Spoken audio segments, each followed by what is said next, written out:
მოგესალმებით მეგობრებო, მე ლადო ნაცვლიშვილი ვარ და დაგიბრუნდებით დღეს სტანდარტული ფორმატის ვიდეოთი, რომელიც შეეხება, ზოგადად ეხება ხოლმე ამ ფორმატის ვიდეოები კონკრეტულ ივენტს ან კონკრეტულ ივენტებს.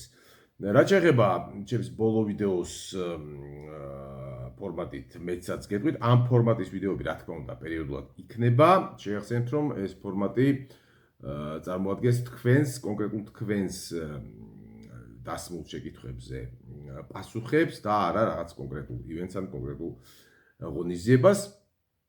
სხვადასხვა იგივე ის კითხვები, რომლებიც პასუხი ჩემგან გაინტერესებთ, შეგიძლიათ ამავე ვიდეოს კომენტარებში დაწეროთ. აუცილებლად მოხდება ეს კითხვები ჩემს მომდევნო მეცაც გეტყვით ვიდეოში. რაც შეეხება დღევანდელ ვიდეოს, დღეს ვიდეოს დავუთმოთ ორ ივენტს, გასულ ივენტს, რომელიც შედგა ტეხასში და დამდეგ ივენტს, რომელიც უნდა გაიმართოს მექსიკაში, არ ვიცი, ამდენ მექსიკაში გაიმართება, ამაზე ვისაუბრებთ, შეიძლება ლოკაცია შეიცვალოს, თუმცა სანამ ამ ივენტების განხილვაზე გადავალთ, შეახსენებთ, რომ თუ მოგწონთ ჩემი ვიდეოები, გიჩვენებთ გამოიწეროთ ჩემი არხი, რომ ქრონოლოგიას არ ჩამორჩეთ და ყველა ვიდეოს დროულად მიადევნოთ თვალი. მათ შორისე გასული ივენტი, რომელიც შეახსენებთ კიდევ ერთხელ შედგა ტეხასის უდიდეს ქალაქში ჰიუსტონში, ივენტი იყო ძალიან საინტერესო, განსაკუთრებით თავარი ბრძოლა, თუმცა თავარ ბრძოლამდეც შეგვიძლია რამოდენიმე საინტერესო მოვლენა გავიაროთ. საინტერესო ერთი ის იყო, რომ ჯორდან ლევიტი დაბრუნდა და თან ჯორდან ლევიტი ვიხილეთ უკვე ახალ ზონაში, ფემსუბუქ ზონაში, დებიუტი ჰქონდა ამ ზონაში სხვადასხვა.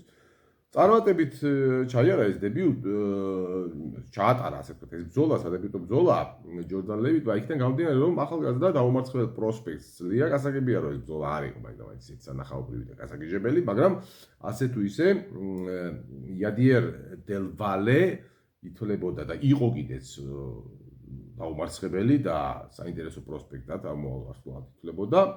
ყოველ შემთხვევაში პირველი მარცხი აგემა ჯორდან ლევიტმა კუბელს კარიერაში. არ ვიცი როგორი მოვალეობა ჯორდან ლევიტს ამ დივიზიონში, თუმცა ფაქტია, რომ ეს უფრო მისი დივიზიონია, იმ ზონაში, შეახსენებს ზონაში გამოდიოდა. მანამდე აშკარად ძალიან პატარა იყო და გაბარიტებში იჩაგრებოდა ლევიტი. რაც შეეხება სხვა ბრძოლებს, საინტერესო აქ პრინციპში ძირითადად, კი ბატონო, ყაზახი მებრძოლის პირველი გამარჯვება ვიხილეთ UFC-ში, ალიბი იდირის გულისხმობ. სხვა ისეთი საინტერესო მაინც პრელიმ ქარდზე არ მომხდარა, მთავარ ქარდზე კი იყო, ასე ვთქვათ, მთავარი და მნიშვნელოვანი მოვლენები. მე პირადად რაც განსაკუთრებით მომხილვა, ეს იყო მელკიზელ კოსტას პერფორმანსი ბრწყინვალე არის.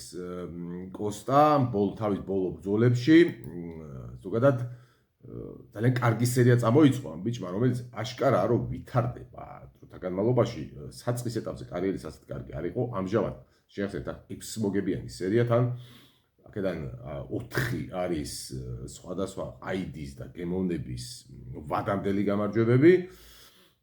თან ამასთან ყველაფერს აკეთებს ძალიან სანახაობრივად და ძალიან ეფექტურად. მოკლედ, გარეგნობაზე რომ შეხედავ პრინციპში მელკიზელ კოსტას უკვე მიხვდები, რომ ეს ბიჭი შოუს დადგავს აუცილებლად ბრძოლაში და მართლა ყველა მისი ბრძოლა შოუა. 29 წლის არის მელკიზელ კოსტა და ჩემი აზრით ასე ძლიერი მელკიზელი არ ყოფილა არასოდეს. ძალიან უმატებს ეს ბიჭი და მე ძალიან მაინტერესებს რა იქნება მისთვის მომავალში, როგორ აიწყება მომავალში მისი კარიერა. არ დაგიბალავთ ამ ბრძოლაში მე პირადად ფავორიტად მიმაჩნდა მელკიზელი და პრინციპში გაამართლა კიდეც. კი იქ იყო საუბარი, რომ შესაძლოა მართლა იჩქარა მსაჯმა და შეიძლებოდა არ გაეჩერებინა ეცლია, მით უმეტეს რომ თავდებოდა რაუნდი და შეიძლება არც არაფერი დაშავებული იყო ისეთი თუ არ გააჩერებდა ბრძოლას, მაგრამ დამეთანხმებით ალბათ რომ ისედაც პირველი რაუნდის განმავლობაში დაშალა ფაქტიურად და იგე გააფუჭა, უკვე გაფუჭებული იყო იგე და მე არ მგონია რომ იქ რამე განსაკუთრებული მომხდარი იყო თუ დაუშვათ იმ მომენტში არ გააჩერე. განსაკუთრებული რა გულისხმობ რომ მაინც მელკიზელი მოიგებდა თუ იქ საერთოდ იმ მომენტში რომ არ გაეჩერებინა ზოლა უბრალოდ მოიგებდა ფუგვიან შესაძლოა სულაც გადაწყვეტილებით იმიტომ რომ ზოგადად დენიგეს დაფინიშება ძალიან რთულია პირველად დააგოს მათ შორის პირველი ვადამდელი მარცხი იყო დენიგესი თუმცა ისე დღეში იყო დენიგე რომ ჩემი აზრით დენიგე მაგზოლის მოგები აღარ იყო სხვა რაც საინტერესო მოხდა ამ ივენტზე, ნუ პირველ რიგში, ხო, მანამდე უნდა მეთქვა, ალბათ ჯეიკობ სმიტის ძალიან ბრუტალური გამარჯვება პირველივე რაუნდში მესამე წუთზე უბრალოდ მეოთხე წუთის დასაწყისში გათიშა თავისი მეტოქე, კერძოდ ჟოზაია ჰერელი, რომელსაც რატომღაც გადაწყვიტა ჯეიკობ სმიტის გამოცდა ჭიდაობაში და ამით დაისაჯა. ფავორიტი მაინც ჯეიკობ სმიტი იყო, თუმცა ჩემი აზრით ჰერელს ძალიან ცუდი სამსახური გაუწია იმ ნულიანმა. ჰერელი დაუმარცხებელი იყო სხვადასხვა ამ ბრძოლამდე და შესაძლოა რაც ვერ წარმოედგინა. შეიძლება გაითიშათან დაიჩაგრა და ყოველ შემთხვევაში აშკარა იყო რომ ძალიან დიდი შეცდომა დაუშვა, როდესაც ჭიდაობა დაუწყო ჯეიკობ სმიტს. ნახოთ რა იქნება სმიტისთვის შემდეგი. გასულ უკმეებზე წინვალეთ გათიშა ჯოზაია ჰერელი, თუმცა შეიძლება რომ არაოფიციალურად მას მარცხი შეიძლება ჩაუწეროთ, იმიტომ რომ შეიძლება თქოს რომ თავადაც გაილახა, ოღონდ არა მეტოქის მიერ, არამედ ჩეკეტლის მიერ რეფერიმ გახსოვთ ალბათ ნუ ალბათ ისიც იყო და ცოტა მეტიც რომ მოეთყა რეფერის ჩემი აზრით არაფერი არ აწყენდა ჯეიკობ სმიტისთვის, იმიტომ რომ ძალიან ცუდად მოიქცა ჯეიკობი საჯის ჩარევის შემდეგაც 2-3 დარტყმა მიაყენა ჰერელს და უკვე გათიშულს თან და ამან ძალიან გააბრაზა რეფერი და ჰეტლიმ რა თქმა უნდა ვიხუმრე და გადავაჭარბე გალახა მეთქი, მაგრამ ჯერ ისე ძალიან უხეშად კრახელი რომ ასე ვთქვათ, გაუწყრა თუ შეიძლება ასე ითქვას და დამსახურებულადაც ჯეიკობ სმიტს. ნუ სპივაკი ანტედელიაზე არ ვისაუბრებ, ზოგადად სპივაკი არ არის ის მებრძოლი, ვისაც დიდად აქტუალებში მოყავარ და ზოგადად მე მიმაჩნია ერთ-ერთ ყველაზე გადაფასებულ მებრძოლად და ზოგი თulis რომ ახლა აქვს ცუდი პერიოდი, მაგრამ მე ვთვლი რომ სერგეი სპივაკი არასდროს არ ყოფილა უმაღლესი დონის მებრძოლი, თუ ვინმე არ მეთანხმებით კი ბატონო ეს თქვენი უფლება. რაც შეეხება მთავარს, ნუ ყველაზე მთავარი, ხო, უროს მედიჩის ეფექტური ნოკაუტის ვიხილეთ, მაგრამ მთავარი და უმნიშვნელოვანესი გამეთანხმებით იყო ამ ივენტზე მთავარი ბრძოლა შონ სტრიკლენდი, ენტონი ჰერნანდესი. ორი ძალიან მაღალი დონის მებრძოლი და ვინც უყურებდა და უსმენდა ჩვენს ჩემი და ჩემი მეგობრების კოლეგების გამოხმაურებას ამ ბრძოლაზე, იგივე ბოლო Fight Night Live-ზე მეც და ჩემმა კოლეგებმაც აღნიშნეთ, რომ დავეთანხმეთ ერთმანეთს, რომ შონ სტრიკლენდი ენტონი ჰერნანდესისთვის სტილისტურად იყო ძალიან რთული. თუ ზოგადად მოდი ვთქვათ, რომ შონ სტრიკლენდი ყველასთვის ძალიან უხერხულია, იმიტომ რომ ძალიან სპეციფიური სტილი აქვს მართლა შონ სტრიკლენდს. ძალიან რთულია მისი ასე ვთქვათ, მის დისტანციას გაექცე. გაიქცე რა, პირდაპირ გაგები შორს გეწაფიდა, ჩახურვან, შეუშალო ხელი, ძალიან კარგად მუშაობს ჯებით, ზოგადად ძალიან ფანტასტიკური რეაქცია აქვს და მას რომ მოარტყა ზუსტად იმ დისტანციაზე, რაც მას უჭირავს, არის ძალიან ძნელი. საოცრად ბლოკავს დარტყმებს ხელებით, ამავე დროს არ გიშვებს ახლოს ისეთ რომ აი წააქციო მაგალითად შეეკრა. მოკლედ ძალიან უხერხული სტილია შონ სტრიკლენდს და ჩემი აზრით განსაკუთრებით უხერხული იქნებოდა ენტონი ჰერნანდესისთვის, გამომდინარე იქიდან რომ ძალიან კარგად უჭირავს დისტანცია შონ სტრიკლენდს და პლუს ენტონი ჰერნანდესთან უპირატესობაც ჰქონდა მას სიმაღლეში და წვდომში შესაბამისად ორმაგად რთული იქნებოდა ენტონი ჰერნანდესისთვის შონ სტრიკლენდის დისტანციის ჩახურვა. ორმაგად გულისხმობ სხვა ენტონი შონ სტრიკლენდის სხვა მეტოქებთან შედარებით კიდევ უფრო გაურთულდებოდა. არა ყველასთვის რთულია ისედაც შეახსენებთ დისტანციის ჩახურვა შონ სტრიკლენდთან და მით უმეტეს რომ ენტონი ჰერნანდეს აუცილებლად ჭირდებოდა შონ სტრიკლენდთან დისტანციის ჩახურვა. მე არ აუცილებლად ჭიდაობა. შეიძლება არასაჭიდაოდ, მაგრამ თუნდაც კლინჩი, თუნდაც ასე ვთქვათ ახლო კრივში აუცილებელია ჰერნანდესისთვის ზოგადად რომ გაარღვიოს და მიუახლოვდეს მეტოქეს მარტო სტრიკლენდთან ზოგადად. ამიტომ მე ვერ გავრისკავდი და ვერც გავრისკე და არც დამიყენებია ფავორიტად ენტონი ჰერნანდესი პირიქით ვთვლიდი რომ ძალიან უხერხული უნდა ყოფილიყო მისთვის შონ სტრიკლენდი თუმცა რატომღაც მოგვიყურება მაინც ჰერნანდესი დააყენეს და როგორც მახსოვს საკმაოდ სუპერ ფავორიტადაც დააყენეს ჩემ და გასაკვირად არ მოგატყუებთ თან ახლა მით უმეტეს ერთი უხერხულობას თავი რომ დავანებეთ ახლა შონ სტრიკლენდი არის ის ყარ არის რაღაც ჩემპიონი იყო კაცი ის კი არა ჩემპიონობა დათმო აი იმ ბრძოლაში სადაც მას კამარი ჩამოართვეს ცოტა არ იყოს და მე მგონი გადაწვეს მაგრამ ნუ ყოველ შემთხვევაში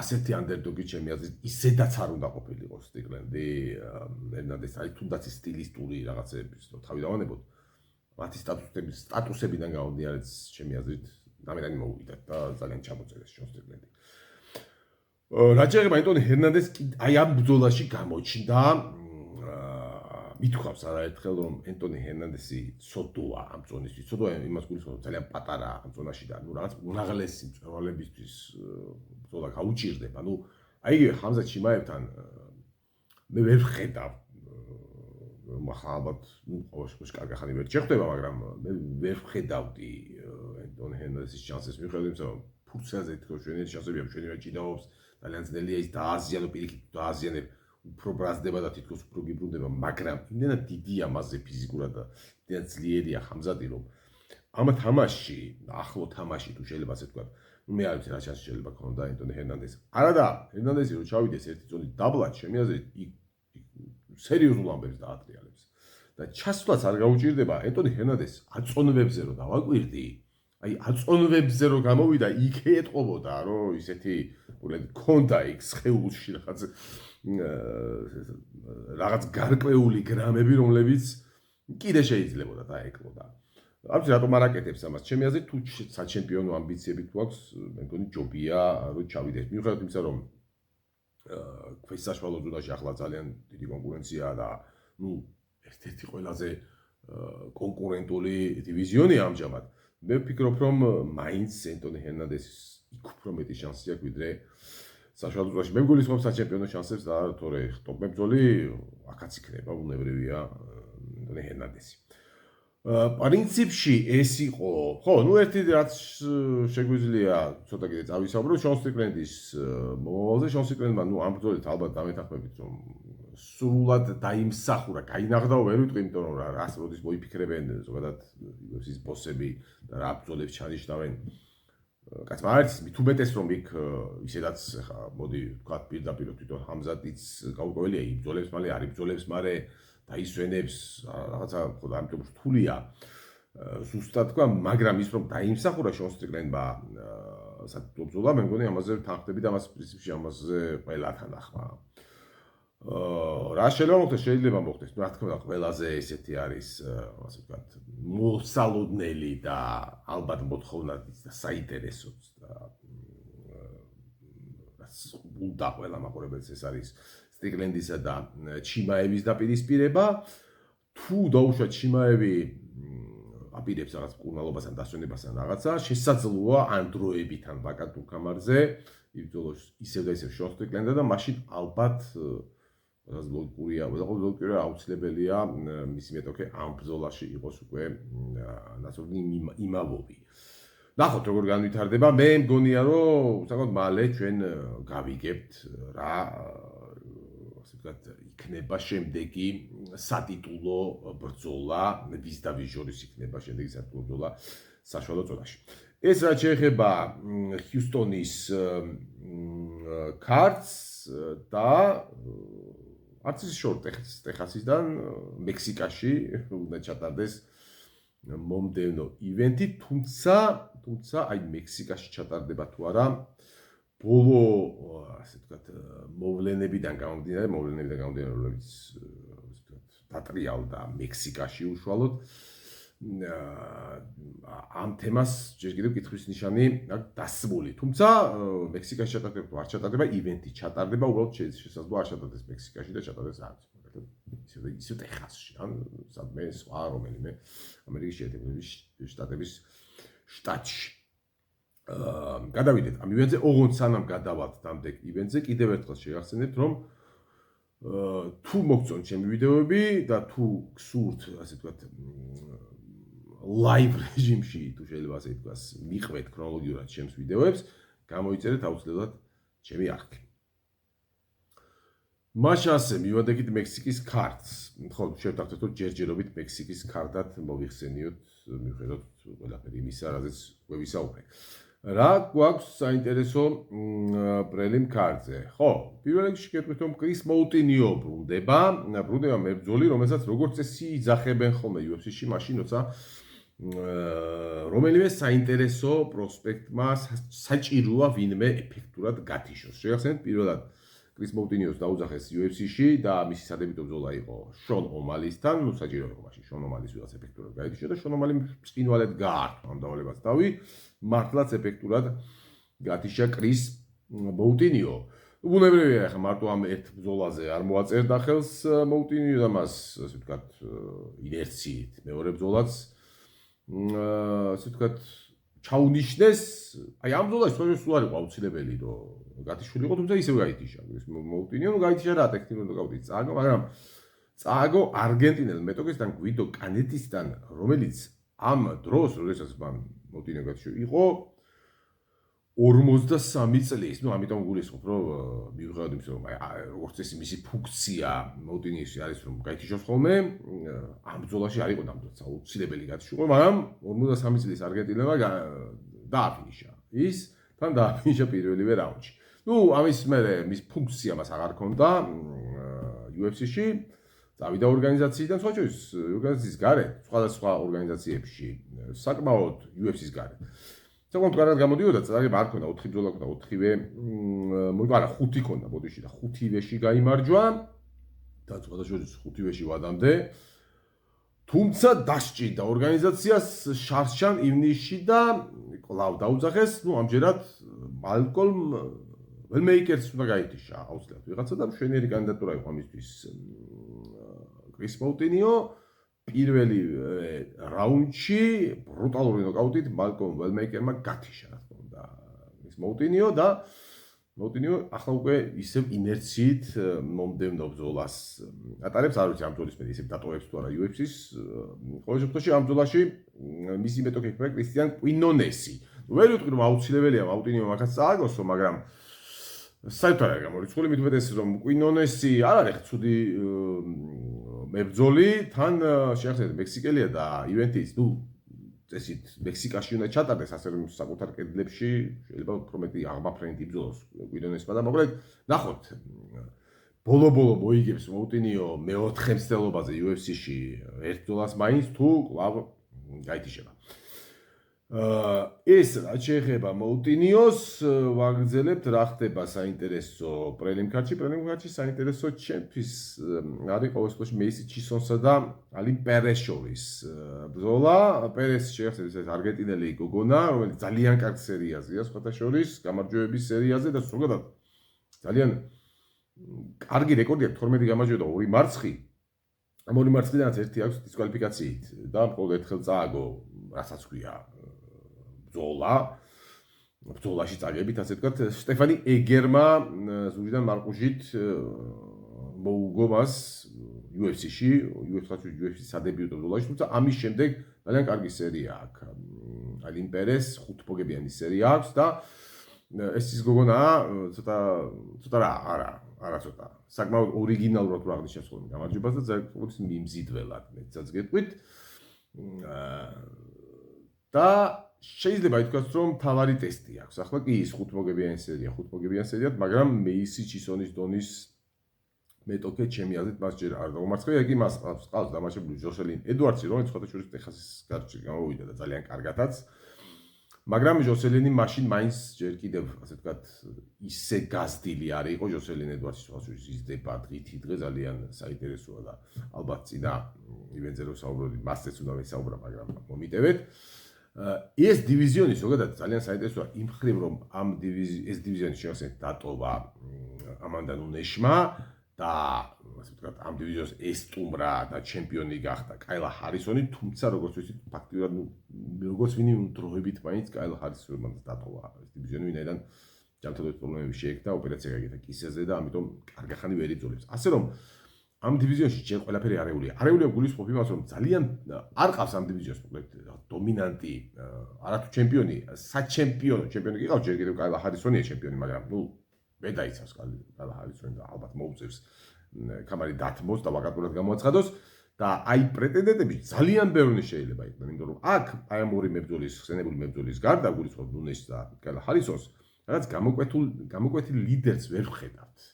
ეს საერთოდ არ არის ჩამოსაწერი, მაგალითად მეისი ჩისონის თუნდაც რომ მიაღწიოს ამ და მოიგოს ეს კამარი, ხო? თუმცა ჩისონის ასე ვთქვათ კრიტიკისთვის უნდა ვთქვათ ის რომ ძალიან არასტაბილურია ჩისონი ერთ ბრძოლაში, როცა ამგვარად ბრწყინვალედ პერფორმანსს დადებს, მეორე ბრძოლაში შეიძლება თავისას არ გავდეს. და განსაკუთრებით პრობლემა აქვს მასში ტაქტიკურად და სტრატეგიულად, ძალიან არასწორ ასე ჩესხობე. ხშირად ყოველ შემთხვევაში ბოლო ბრძოლაში, მაგალითად ერთ-ერთ ბოლო ბრძოლაში ზუსტად ვერ ვიხსენებ. იყო ბოლო რაუნდში გამოჩნდა რა უნდა ეკეთებინათ თურმე მესიჯოს და უპრობლემოდ მოიგებდა უბრალოდ, მაგრამ პირველი რაუნდი სულ სხვა მიაკეთა რატომაც. და საბოლოო ჯამში ბოლო რაუნდი მოგებული რაუნდი არ იყო. ამ ბრძოლაშიც კიდევ ერთხელ გავიმეორებ, მაინც ალბათ ფავორიტად ჩისონი უნდა დავასახელოთ გამომდინარე იქიდან, რომ ბევრად გამოცდილია, ბევრად მეტი გამოცდილება აქვს მაღალი დონის მეტოქეებთან ბრძოლაში.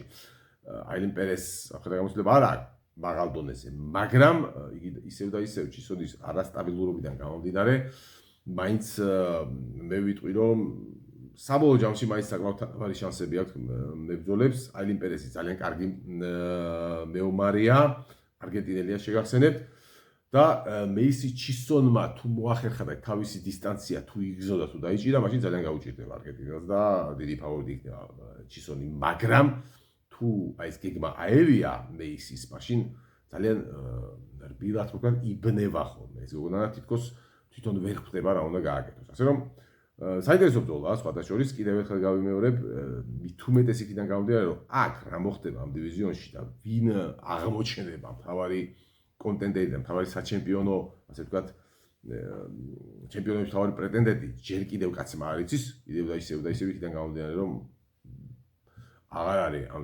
დივიზიონში, ამ დადმეში და ფაქტიურად ალბათ აღარ არის კარგახნით ყოველ შემთხვევაში კაილა ჰარისონი. სხვა რა შეიძლება კიდევ თქვათ ამ ივენტზე, მოდი გადავიდეთ თქვენ თავარ ქარდზე. თავარ ქარდში პირველ რიგში მინდა აღვნიშნო ბრძოლა ედგარ ჩაირესსა და ფილიპე ბერნს შორის. საინტერესო ბრძოლა, ფავორიტად რა თქმა უნდა ჩაირესი ითვლება და ასეც უნდა იყოს, მაგრამ საკმაოდ სახიფათო შეიძლება აღმოჩნდეს ფილიპე ბერნსი. ედგარ ჩაირესი ძალიან ისეთი ემოციური, სუფთა მექსიკელი მებრძოლია, ემოციურად იბრძვის და ფრთხილად უნდა იყოს არ მოყვეს რომელიმე მიშენზე, რომ შეუძლია ეს ფილიპე ბერნს, ფილიპე ბუნეს ბოდიში. თავისუფლ მიწაზე ძალიან კარგი უნარები აქვს თვითონ ჩაირესაც და მაინც ალბათ ფავორიტად მექსიკელი უნდა დავასახელოთ. ისევე როგორც ფავორიტად დავასახელებდი მექსიკელს დავასახელებდი მომდევნო ბრძოლაში. დენიელ ზელჰუბერი ხდება ბობი გრინს. ზოგადადაც ბევრად უფრო მოდი ასე ვიტყოდი მრავალფეროვანია დენიელ ზელჰუბერი ვიდრე ბობი გრინი. მაინც უფრო ლიმიტირებული მებრძოლია ჩემი აზრით. ბობი გრინი ასეთი იყო პრინციპში ყოველთვის, მაგრამ ის რომ მას შეუძლია სურპრიზების შეთავაზება, ეს არაერთხელ დაუმტკიცებია და რაც იცის ფეხზე ძალიან ლამაზად აკეთებს ყოველთვის. თუმცა ვფიქრობ ახალგაზრდა მექსიკელი და ახალგაზრდა ხასუსი, იმიტომ რომ თავად ბობი გრინია უკვე ძალიან ასაკიანი 39 ის არის. ალბათ მაინც დიდ ფავორიტად უნდა ჩავთვალოთ დენიელ ზელჰუბერი ამ ბრძოლაში. ძალიან გამიკვირდება რომ არ მოგატყოთ რომ ბობი გრინმა სლიოს დენიელ ზელჰუბერს. მიუხედავად იმისა, რომ ზელჰუბერსაც რაღაცა ისეთი ბრძოლები წაუგია, რომელიც წესით და რიგით არ უნდა წაეგო, ხო? თუნდაც მაგალითად იგივე ესტებან რიბოვიჩთან ძალიან დადაბული და ახლო ბრძოლა იყო და იქ სპლიტით წააგო, მაგრამ აი მაიკლ ჯონსონთან ხო შემთხვევაში არ იყო აუცილებელი წაეგო, მაგრამ წააგო. თუმცა კიდევ ერთხელ გავიმეორებ, ნაკლებ სავარაუდო მგონია რომ დენიელ ზელჰუბერმა წააგოს ბობი გრინთან. კომეინი გვაქვს ძალიან საინტერესო. მარლონ ვერა ბრუნდება დევიდ მარტინესის წინააღმდეგ. რა შეიძლება ამ ბრძოლაზე ითქვას მარლონ ვერა თავის საუკეთესო ფორმაში, როდესაც იყო ნებისმიერი მეტოქისთვის იყო საში და ნებისმიერი მეტოქის არ დამარცხება დაფინიშება შეეძლო. მალოვინას განსხვავებით იმის გამო თვითონ ვერ აფინიშებენ. თუმცა თავის ბოლო ბრძოლებში სიმართლე გითხრათ ისეთი საბეჭდება მჩებოდა, რომ თითქოს მარლონ ვერა აღარ იბრძვის იმ მოტივაციით, რა მოტივაციითაც იბრძოდა თავიდან. თავიდან ვერა დასამალი არაფერი არ არის ოჯახისთვის, ფულისთვის იბრძოდა, იმიტომ რომ ეს უბრალოდ ფულისთვის კი არა. აი არასწორად ვთქვი, მაბადიეთ, ფულისთვის არ იბრძოდა, ოჯახის გადასარჩენად იბრძოდა, უბრალოდ ფული იყო საჭირო იმისთვის. მე მეჩვენება რომ ამასობაში უკვე შეიქმნა იმდენი რესურსი. ანუ მე რომ ისეთი აუცილებლობა არ აქვს, ანუ მისი ოჯახი გადარჩენილია, ანუ არ ემუქრება დაუშვათ. დაღუპა და შესაბამისად ისეთი მოტივირებული მე მგონი, ესაც ჩემი პირადი დაგვიდება შეიძლება ვწდები და ძალიან კარგით ვწდები, იმიტომ რომ მინდა ვწდებოდე. ყოველ შემთხვევაში თვალებში იმხელა ცეცხლს ვეღარ ვხედავ.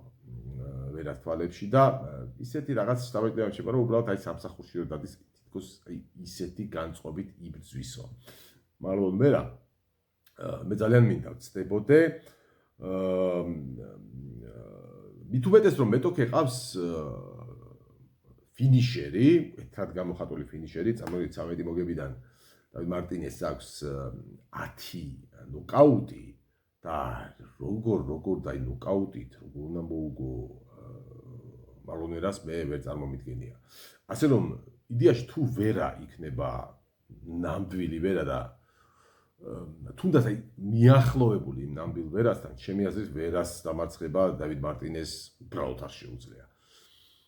ელემენტარულად მას არ ეყოფა იარაღები ჩემი აზრით იმისთვის რომ ვერა დაამარცხოს, მაგრამ ვერა ძალიან ხშირად მაწვილებს ხოლმე უბრალოდ აი რომ გამოდის და თვალებში რომ შევხედა უკვე ხვდები ხოლმე რომ ის ვერაა თუ ცოტა განსხვავებული. მოგლედ ამ ხრივ ბრძოლა ძალიან საინტერესოა. შესაბამისად იქიდან გამომდინარე რომ ვერა არ ვიცი როგორი იქნება ბიჭის პროგნოზის გაკეთება.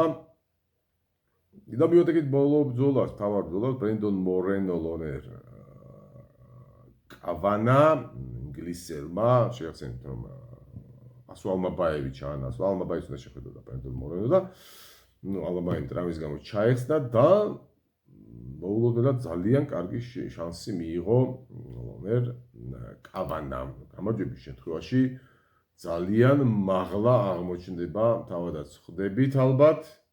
ბრენდონ მორენო კარგი ახალია, რაც ტოპ პოზიციებზეა.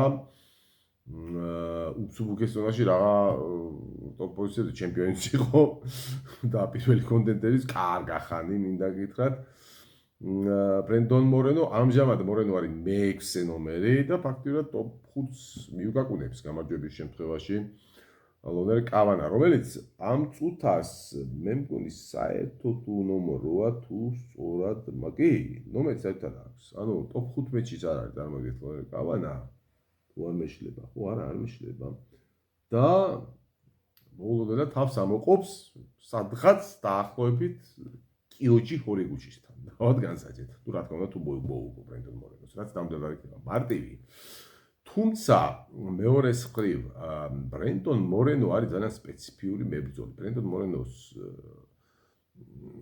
ძალიან კარგად გამოიყურება ხოლმე ფავორიტებთან, იმ მებრძოლებთან, რომლებმაც წესი თითქოს უნდა მოუგონ მორენომ, რომლებიც უტევენ, რომლებიც ქმნიან, რომელიც არის შემტევები არიან.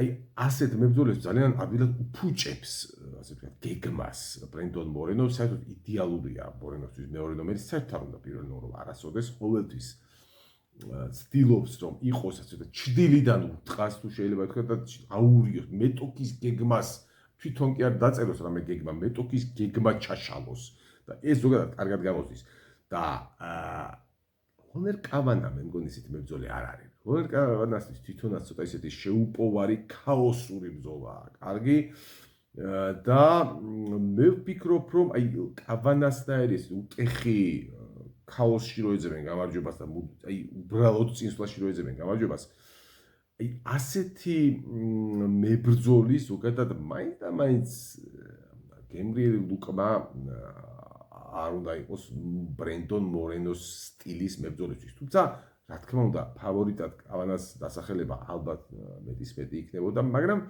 ფავორიტად მაინც მოდი ბატონო პატივი ვცეთ რეიტინგის ნომერს და დავასახელოთ ბრენდონ მორენო, მაგრამ დიდ ფავორიტად მაინც არ დავასახელებ. მე ვფიქრობ, რომ ასეთი მე ასე ვიტყოდი, რომ ბრენდონ მორენო თავად ძალიან კომფორტულად გამოიყურება ხოლმე კონკიას როლში, როცა თვითონ არ არის ფავორიტი და ზოგადად უნდა შესთავაზოს რაღაცა სასწაული უნდა მოახდინოს მაგალითად და რაღაცა გააკვირვოს საზოგადოება, ხო? და აი იმ შემთხვევაში, როცა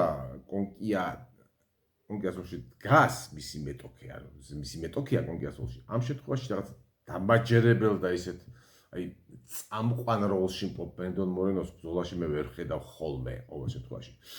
თუმცა, რა თქმა უნდა, შეიძლება ვცდებოდე, მithumetes ბრენდონ მორენოზე საუბარი, რომელიც წარმოიდგინეთ 32 წლის არის, სულ რაღაც და შეიძლება ითქვას, ბევრი ალბათ ბევრს გონია ვეტერანი და ვეტერანი შეიძლება მართლა არის, იქიდან გამომდინარე იმდენი ამი გამოიარა, მაგრამ ასაკით საერთოდ არ არის ვეტერანი, ძალიან პატარა ასაკში გამოიარა ისეთი ეტაპები, წარმოიდგინეთ, ჩემპიონი გახდა, გამარს იცავდა, დაკარგა და დარჩა კიდევ, ასე ვთქვათ, ნამდვილად ლეგიტიმურ ტოპ მებრძოლად და ტოპ კონტენდერად.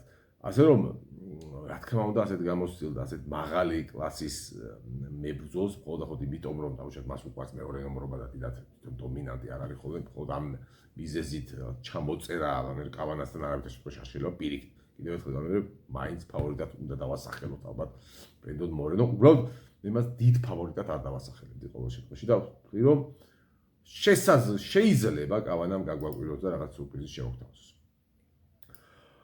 ეს იყო პრინციპში რაც მინდოდა მე თქვა დღევანდელ ვიდეოში.